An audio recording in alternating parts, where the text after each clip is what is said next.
Hi, I'm Warrick from Harder&Steenbeck, and today we're going to dive into the big topic that affects us all, which is how to clean your airbrush. Now, I want to try to keep it really simple for you because it can be.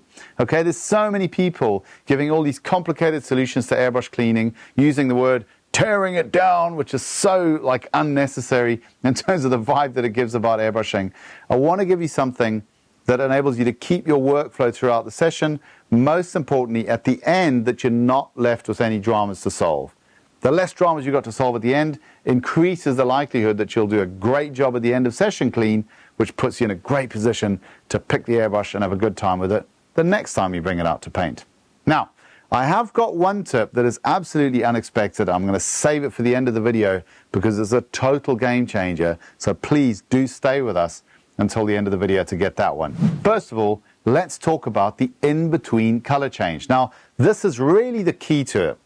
If you have a good system for cleaning in-between color changes and you take that clean seriously, you never have a lot of work to do at the end of the session. And then you don't develop problems within the session. So let's take a look at what a good in-between color change looks like. The first thing that you want to do is whatever's left in your airbrush, you want to get that out. So I always advocate the use of a spray out pot. Why? Because they capture your airborne particulate and you generate so much of it when cleaning and changing color that one of these little things is a huge, huge contribution to the health of your workplace. So please do invest in one. Plug your airbrush in the front. Let's get rid of the paint that's in the airbrush. Once that's all gone, what you want to do is see how much color you've got in there as kind of like a tide mark in the cup. Did you have your cup fairly full, and therefore have you got a lot of color on the walls of the cup? So if we look at this one, we can see that there is a little bit of color that you can see on the walls of the cup. Fastest way to deal with that is to pick up your painty water in a cup with your number 4 to 6 dry brush or 6 to 8 regular brush, and just get that brush, get it into that cup, and just kind of scribble it around in there to get rid of any tide marks that you might have in the cup. Now, do be careful. Don't use small brushes to do this. If you use small brushes, the risk of you hitting the plate on the airbrush with the ferrule on the brush is much, much higher.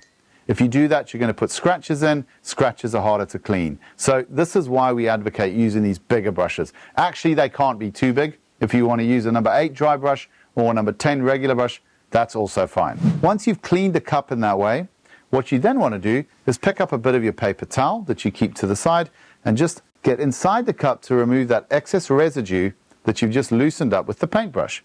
Now you've got something that's substantially clean all the way down to the bottom of the cup, and you've only got to focus on that tiny little bit at the bottom. Pick up your cleaner, drop a little bit in there, pick up your brush again, just get it in the bottom of the cup, a little bit of a twist around there just to make sure that everything's moving. Get your airbrush back in the spray out pot, and here's the key. Pulse your needle while you're doing this. Trigger back and forth, back and forth. What this does is it ensures that the full length of your needle gets cleaned right back to the bearing. And that's a pretty important thing to do because you don't want any color contamination on your next color. Okay, so we've got that out of there. Now you want to take a look in your cup and just evaluate how clean the airbrush is. If it looks really clean, I would always say one more quick dump of cleaner. It's just a few drops just to run some perfectly clean cleaner through there, just to make sure that there's no color residue left. This is usually the way the process happens, by the way, is one wipe out, one clean through, and then one other clean through just for peace of mind. And then you want to pick up your brush from your painty water and just give your head a little bit of a clean. Now, all Harder&Steenbeck airbrushes are designed so that you can clean a head with a brush like this, and you can be fairly forceful with it. You don't have to be super careful.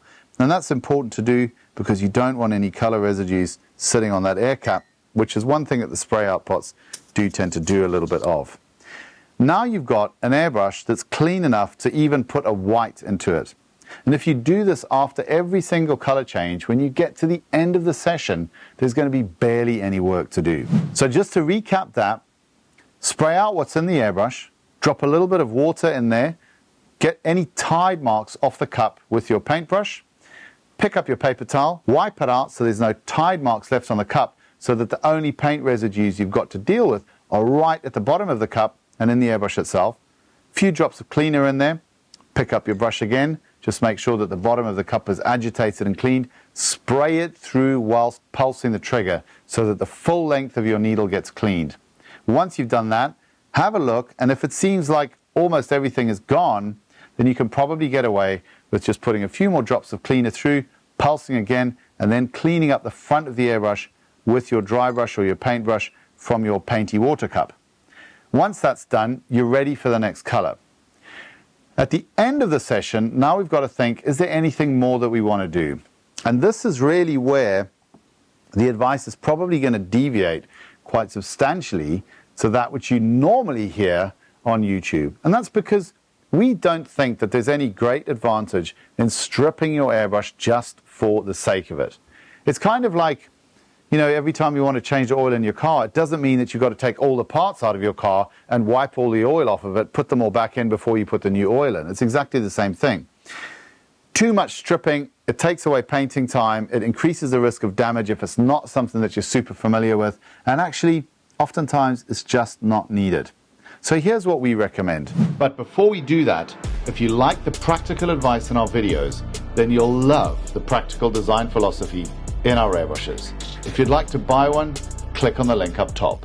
Once you've done your between color change at the end of the session, repeat it another couple of times just to make sure that almost everything is gone. So we're going to do that again, a little bit more cleaner in there. Spray it through. If you've got a system where you can bubble back by grabbing the front of the airbrush, blocking it off, and forcing some air back into the cup, that's always a good thing to do. It's a little more tricky to do on the Ultra. It's totally possible. The way you do it is you bury the front in a cloth or a paper towel, you spray a bit of cleaner into it to make it wet, and it will then seal, and then you can bubble back the airbrush. That just agitates a little bit in those fine paintways at the front, gets rid of any stubborn residues. Again, spray it out by pulsing the trigger.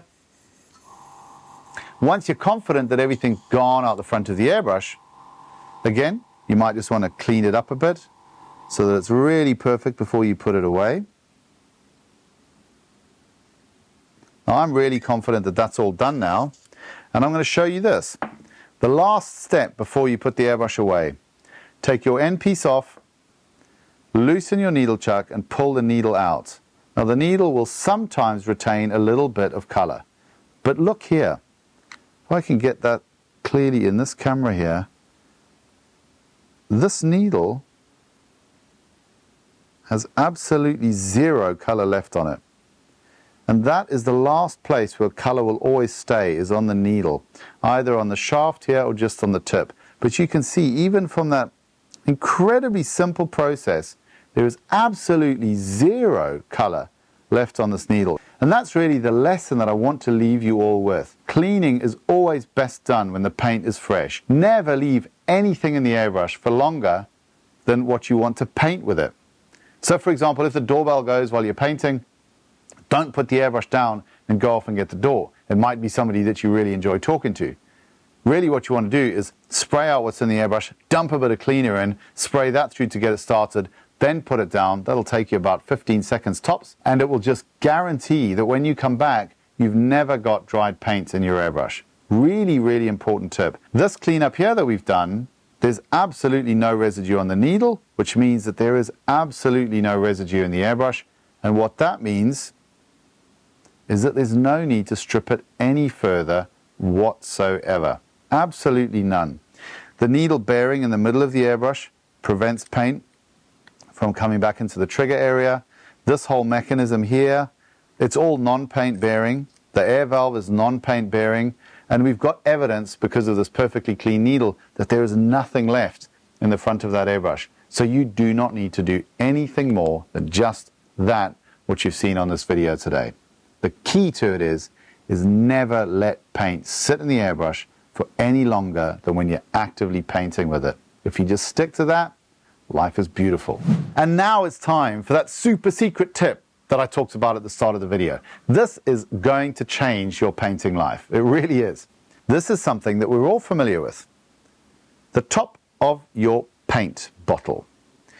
This paint residue here, if you put your cap back on now, is going to turn into a dried, flaky residue.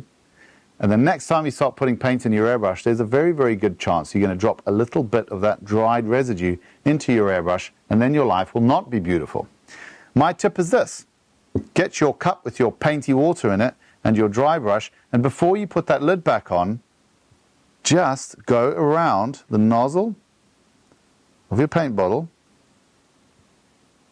like this. Get rid of that paint residue. Give it a wipe with your trusty paper towel until it looks like that. Beautiful, perfectly clean and wonderful. And then put your lid back on. And I kid you not, if you start doing that with every single one of your paint bottles, it will completely change your airbrushing. So, I hope you enjoyed that. I really hope it makes as much of a difference to your painting life as it did to mine when I got shown that about 15 years ago. And I hope to see you on the next one. Thanks for being with us. And if you found any of the tips in this video helpful, please share them with someone who you think might benefit from it too.